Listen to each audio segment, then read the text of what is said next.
मेरा कहना यह है कि आरक्षण के सवाल पर 7 जज का जो आदेश है, इस पर बड़े समीक्षा की जरूरत है और सदन में इस पर चर्चा करने की जरूरत है। चर्चा की चिंता मुझे नहीं है। सरकार को देना हो दे, ना देना हो दे ना दे, और ना मैं अपराधी से डरता और ना मैं मरने से डरता हूं। जिसको मारना हो, माफिया के खिलाफ लड़ाई है, मेडिकल माफिया के खिलाफ लड़ाई है, जमीन माफिया के खिलाफ लड़ाई है।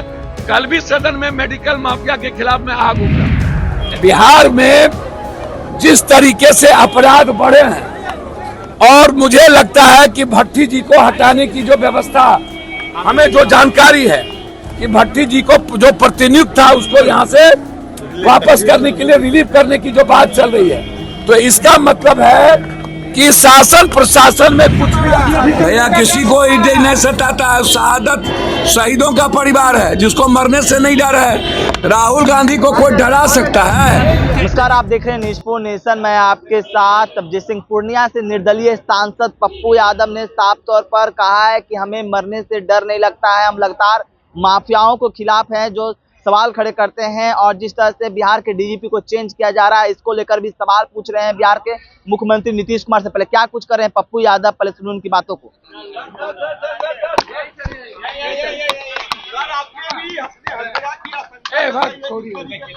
कोई और कोई बात है? कौन बात? यादव ने कहा है कि अगर मेरे लोगों को पता लगेगा तो हमको सजा दिला देना चाहिए। अगर नीतीश कुमार ये बात है, देखिए, दो बात समझिए। पहले तो जो लगातार बच्चे की मौत हो रही है कोचिंग वाले में, उसमें है कि पटना में जितना कोचिंग माफिया है, कोचिंग माफिया के लिए एक गाइडलाइन बने, एक एडवाइजरी बने, उस पर सरकार का अंकुश हो।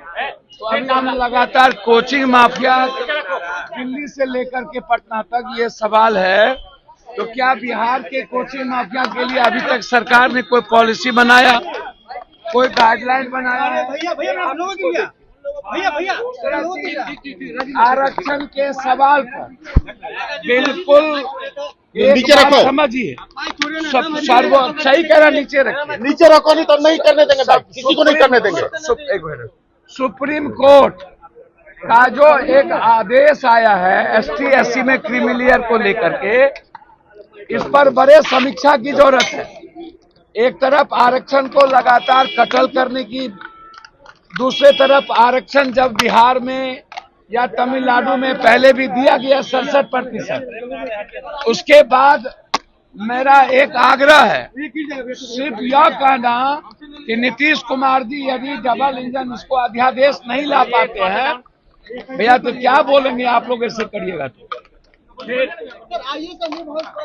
भैया मैं क्या कह रहा हूं सुनिए। मेरा कहना यह है कि आरक्षण के सवाल पर 7 जज का जो आदेश है, इस पर बड़े समीक्षा की जरूरत है और सदन में इस पर चर्चा करने की जरूरत है। सर्वदलीय बैठक की आवश्यकता है। अब एसटी एससी में जिसकी आर्थिक, सामाजिक, शैक्षणिक आज भी 1.7 से ऊपर नहीं है, और वहां भी क्रीमिलियर की बात होगी, तो निश्चित रूप से एक समीक्षा की जरूरत है और उस पर अध्यादेश लाने की जरूरत है। तुम्हारा आ रहा है, लेकिन जो बिहार के ऊपर रखे रहते हो हमेशा। लेकिन जो बिहार की बात है, उसमें मेरा सीधा है कि बिहार में गलती किसने की? सरकार तो दोनों आदमी की थी ना। तो बिहार में आपने यदि इसको कैबिनेट के बाद डिसीजन ले करके सदन में पास करवा करके भेज दिए होते, तो आज ये प्रॉब्लम क्रिएट नहीं होता। तो गवर्नमेंट जिसकी थी उसी ने इस प्रॉब्लम को बढ़ाया है। आज जरूरत है बिहार के 67% आरक्षण पे केंद्र सरकार को, जो हाई कोर्ट और सुप्रीम कोर्ट में जाकर के जो स्टे किया है, उसके खिलाफ अध्यादेश लाने की। मैं यह नहीं कहूंगा कि वापस ले लीजिए, वो कर लीजिए, लेकिन जब दोनों आदमी की सरकार थी तो फिर गलती कहाँ हुई? जब आपने 67% आरक्षण दिया तो फिर सदन में पास करके क्यों नहीं भेजा? और आज सबसे पहले सत्ता पक्ष और विपक्ष दोनों मिलकर के यहाँ सदन से पास करके भेज दे, तो गलती तो पहले ही हो चुकी है। और दिल्ली में भी सुप्रीम कोर्ट का जो क्रिमिलियर है वो भी मामला है, तो दोनों मामला को इसी सत्र में बहस करा लेने की जरूरत है। पप्पू जी क्या आपको थ्रेट हुआ है इस बात की जानकारी? अच्छा, एक बात हमको जानकारी नहीं है, करना होगा तो कोई बचाएगा। तो कुछ तो बात है ना, सुरक्षा की चिंता मुझे नहीं है। सरकार को देना हो दे, ना देना हो दे ना दे, और ना मैं अपराधी से डरता और ना मैं मरने से डरता हूं। जिसको मारना हो, माफिया के खिलाफ लड़ाई है, मेडिकल माफिया के खिलाफ लड़ाई है, जमीन माफिया के खिलाफ लड़ाई है। कल भी सदन में मेडिकल माफिया के खिलाफ मैं आग उगला हूं। एजुकेशन माफिया, ये जितने एजुकेशन माफिया उसके खिलाफ है स्ट्रिंग नीट। तो एजुकेशन माफिया पर निरंकुश लगना चाहिए, उस पर गाइडलाइन होना चाहिए, और सरकार एक नियमावली बनाए किसी भी कीमत पर। सबसे ज्यादा शोषण बिहार के बच्चों का एजुकेशन माफिया कर रहा है, इसलिए है सीधा लड़ाई है। एजुकेशन माफिया से भी है, मेडिकल माफिया से भी है, तो इसीलिए जान की चिंता मुझे नहीं है। आरक्षण के अंदर आरक्षण की बात हो रही है, बिल्कुल गलत है। मैं इसको ओबीसी को पहले ही बर्बाद कर दिया, अब ST SC को बर्बाद करना चाहते हैं। इस पर सदन में चर्चा की जरूरत है, जरूरत पड़े तो अध्यादेश लाने की जरूरत है।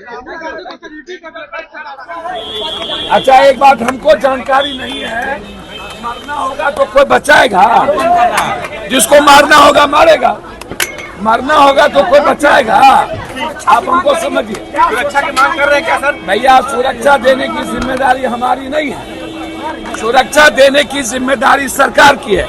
सरकार दे न दे मैं कुछ नहीं जानता, मैं इतना जानता हूं कि बिहार में जिस तरीके से अपराध बढ़े हैं, और मुझे लगता है कि भट्टी जी को हटाने की जो व्यवस्था, हमें जो जानकारी है कि भट्टी जी को जो प्रतिनियुक्त था उसको यहाँ से वापस करने के लिए, रिलीव करने की जो बात चल रही है, तो इसका मतलब है कि शासन प्रशासन में कुछ भी अच्छा नहीं है, कुछ भी सही नहीं चल रहा है। आखिर भट्टी जी क्यों बिहार से जाना चाह रहे हैं, या बिहार से भट्टी जी को क्यों हटाया जा रहा है, यह सबसे बड़ा सवाल है। और कौन व्यक्ति, मैं बार बार कहा हूं कि भट्टी जी को काम करने की फ्रीडम क्यों नहीं दी गई आज तक, यह सबसे बड़ा सवाल है। और भट्टी जी बिहार छोड़ के क्यों जा रहे हैं, तो कुछ तो बात है ना।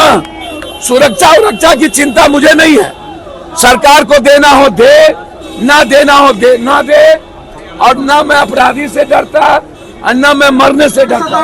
भैया, किसी को नहीं सताता है, शहादत शहीदों का परिवार है, जिसको मरने से नहीं डर है। राहुल गांधी को कोई डरा सकता है, लेकिन जो हालात है ईडी के, चूज एंड बाइफर्केशन, और जिस तरीके से आप कर रहे हो, बिहार में बहुत सारे पदाधिकारी पर ईडी का केस है, जो बड़े बड़े पदों पर सेक्रेटरी बैठे हुए हैं, 2-3। बड़े बेटे का नाम आ रहा है सर, आयुष अधिकारी को बड़े बेटे का नाम आ रहा है, सबका नाम आ रहा है सर। जितना IS है पटना में बैठे हुए सेक्रेटरी सब ईडी के शिकंजे में है। तेजस्वी यादव कल मिलने गए थे मुकेश सहनी से और कह रहे, अच्छा, ये कोई मैटर है?